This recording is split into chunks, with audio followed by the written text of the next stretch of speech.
Hey guys, welcome back. Happy Friday. I got my Hawaiian shirt on again and wishing everybody stay safe and be good. And hopefully these aren't too boring for you. I know you've been doing your reading. Some of you guys have been watching the movies and stuff that are out there. I try to make sure that everything's on YouTube for you so you can take a look at it. Should give you some idea. I like those corny videos, the life in the Middle Ages. Those are kind of fun. If you want something to watch on the side, which is kind of neat, check out Robin Hood, Prince of Thieves with Kevin Costner. They did a nice job on that. You can see a little bit of the castle, you can see a little bit of village, see a little bit of monastery, and see some other things. But that's what we're going to try to talk about today, which is daily life in medieval Europe. We'll do two lectures. One we'll do first half today and first half for next week. And then we can go and take a peek at that and move on toward knights and different things from there, okay? First of all, we'll break this down into four different categories. As far as things go, life in a manor. The old idea is I wore my Disney Hawaiian shirt is because when we always think about life in the manor or life in the castle, we always think of like Cinderella. And we always think about Snow White. We think of Beauty and the Beast. We think about how romantic it would be. Oh my God, fall in love and Rapunzel and everything, letting your hair down and all that stuff. About living in a castle, about how glamorous it is. We need to understand that life in a castle was not that way. The whole purpose of a castle was defense. So if you think about a castle and the way that they show always in Disney and the way they show in other movies, it's just not that way. It is a major stone structure eventually.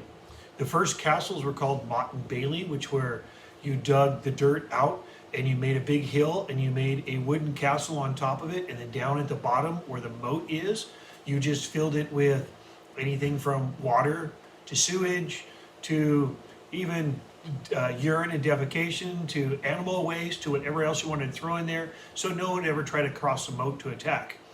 Even in the stone castles, that's the way it was too. Whatever was in the moat was just regular trash and stuff that would go on that for the most part. There were some that did have freshwater springs, but everybody was still dumping their waste and trash and stuff into that area. So you never wanted to swim across the moat to try to get into the castle. That's your problem. In addition to that, windows are small because you didn't want invaders to come through the window. So fresh air coming in, no. You also had areas where there were barracks so that the soldiers lived on top, and on the bottom of it were the animals, the horses. Well, of course, everything that they do is going to all be there inside the castle, so great smells. I was recommending this week for you to watch the movie Castle by David Macaulay. It's on YouTube.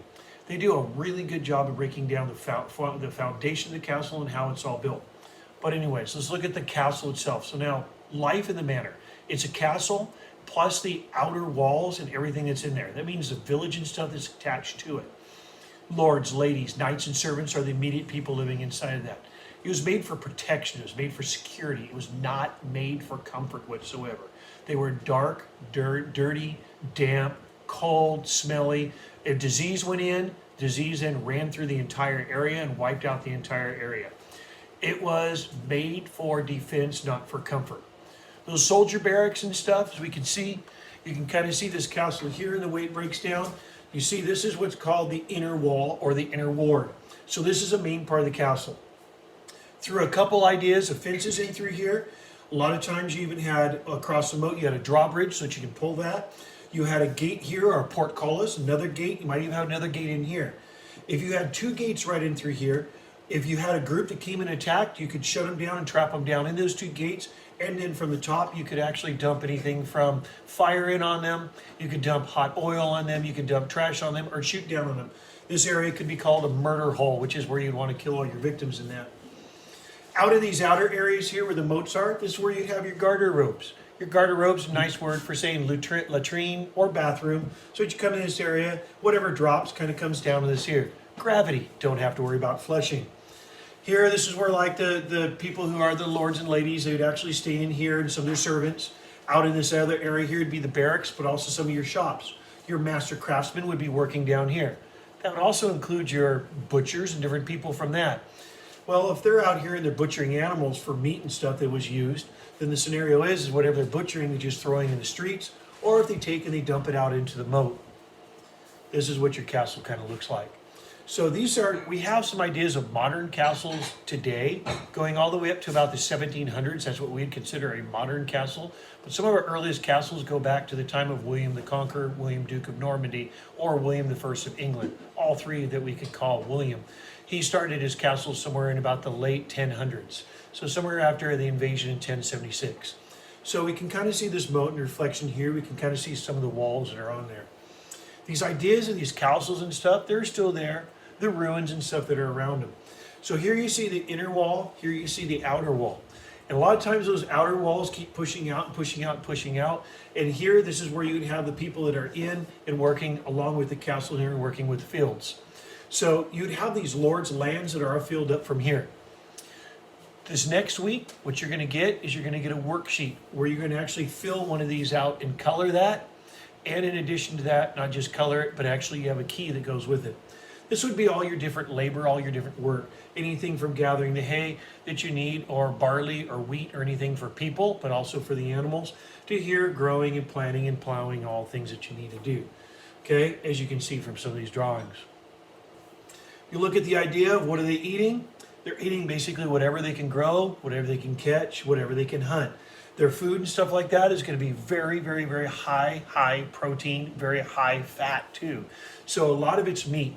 This is when, if any of you have been to medieval times, this is when you have people eating with their hands. Yes, you're eating with your hands. So some of these things that you have on here as far as what people are eating, they're sitting down into the main tables. You a lot of times wore an apron, or you wore a big cloth over the top of you, because that's what you'd wipe it on, because you're not changing your clothes too often. If you're not changing your clothes, you don't want to wipe it on there. Sometimes people even took and had dogs in the main dining area, and they would even take and like throw the food, extra food or whatever else on there, their bone from whatever meat it was, they'd throw it on the ground, then the dog would eat it, and they wouldn't have to worry about anything being gone. And plus that, you also fed your dog. So like for breakfast, peasant style, they had like rye, whole bread, cheddar cheese, and buttermilk. The noble style, they had white or whole roll with butter, smoked kipper, smoked herring and kipper, which are basically fish, along with whole milk. Each one of your foods and diets and stuff are going to change between what the peasants ate and what the nobles ate. Here, if you look for dinner, what's on the meal is here. Okay, very, very, very large section of what they actually get, choices of stuff that they can actually eat. But you realize that a lot of this stuff will be cooked all day long. So we came up with stories like peas porridge hot, peas porridge cold, peas porridge in the pot 9 days old. What you had is you had this porridge that was cooking, and you ate from it, and then the next morning you added a little bit more to it. You just kept it on the fire, and you kept it going, kept it going, kept it going. To actually where some of your peas inside this porridge might actually be 1, 2, 3 days old, but they could be 9 days old. So some of those old nursery rhymes, and this is a time period where a lot of those nursery rhymes and stories all come out. Inside the manor, or inside the manor area, this is where you have your major guilds, your craftsmen. Your master crafts are going to train young people on what they need to do. These young people they're going to train, and we call them apprentices. Once an apprentice learns a trade, and usually at a very young age, boy or girl, okay, depending on what the trade might actually be, then the apprentices are going to keep working and working and working and learn from this master. Once they've learned everything they can from this master, the master then is done with his apprenticeship, and that apprentice goes and journeys somewhere else. This is where we get the term journeyman. The journeyman is going to go somewhere else and learn more about that trade until they actually become really good. Once they become really good, they might take on an apprentice. If they take on an apprentice, then they become a master themselves. We still do this in trades today. We do this in professional trades like plumbing, like electrical, like engineering. We have these different people from apprentices to journeymen, and then they go on from there to become master crafts. Some of you might have also had that for teaching. Teaching, we do these things.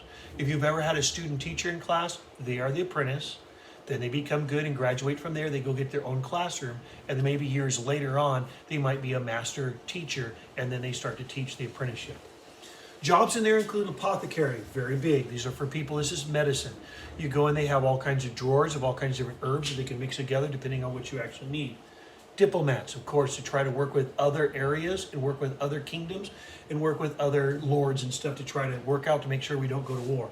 Clothiers, laundresses, merchants, craftsmen, cooks, dyers for clothing, entertainers, soldiers, and of course leaders of all kinds of different people. What are some of the things that people are doing? Hey, they're learning just different things that we still do. We know that going back to ancient Greece, we talked about the Olympics. We know it ran on through Rome. We also know we still have the Olympics today, although it has been canceled, of course, this year and moved a little bit later. But here are just some of the games and stuff that they actually can do. And then here are just some of the traditions and stuff that they have going around. Okay? Second group, life in the village. These are going to be the people who are just outside the main manor, but they're still inside the outer wall area. This is a group of people that are just on the outside, like what you see here. Castle. Here we have basically the area out, including anything from the church to the peasants living the peasants' lifestyle that we can see. Here we have serfs, we have peasants, we have journeymen, we also have other craftsmen. It lies inside the manor wall, the outer wall, but it makes a little bit larger areas as stuff start to grow. They lived in huts.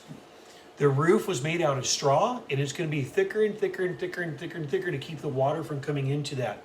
Now, when it does rain really hard, and when it is cold, some of these animals are going to actually go through, and when some of these animals are going to try to crawl into the roof and try to hang out in the roof the best that they can to try to keep warm and try to keep out of the rain.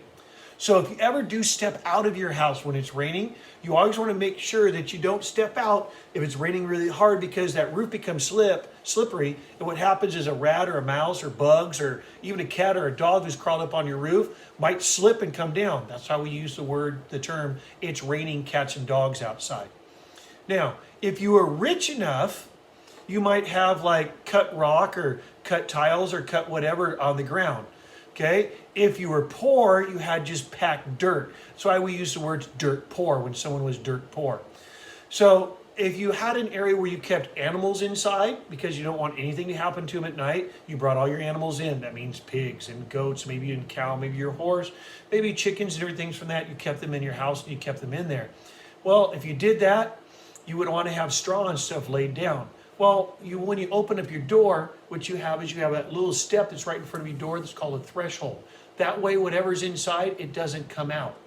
Now, to make sure that when you get married, you don't want you to bring your wife to your house because you don't want her to come in and step on animal poop that's in your house. So no matter what, you pick her up and you carry her across the threshold and you can put her down in your house when it's safe. These are some traditions and stuff that come on through during those times. So you will see some places are 2-story. You will see most places are 1-story. You see that here you have their thresh that's up on top or their straw that's up on top. And you can see that some of them have fencings around that. They had and they worked all day long. This is what's called the Book of Hours. And with this Book of Hours, there were certain times of the year, is basically what we called it an almanac of when you plant, what you plant, when you harvest, when you do certain things to make sure your field is ready to go. Life in the village was good. Okay, they worked out from sun up to sundown. They did things like mostly farming, raising and breeding animals, animal husbandry, producing food and clothing. One of my favorite comics here. This is my report on serfs. Serfs had to work very hard. Every morning their master would yell, "Serfs up!" Well, I bet they did in California. But we look at that different idea of what a serf is. Here you see that house. We can see he's making barrels. This is a sleeping quarter up top, and in the attic, where we still have today, we have a lot of storage. Barrels are great to store everything in because you can keep rolling them. Down here, you see a pig, you see a goose, you see different animals in here, and this is where they're cooking. Fire's going to be in the middle, so the smoke's going to try to go out through the outside from there. They did try to share as much of their food as possible. If they could share as much of their food, they had big feasts and stuff like this here. This is a painting in the later Renaissance, and we can see right here, it's actually called a peasant wedding. And so here we can see they brought all their food together, they've tried to share, and they've tried to do some different things. Okay? These are our first 2 categories and our first 2 areas. Thank you guys. You guys have a very, very, very nice day. Okay?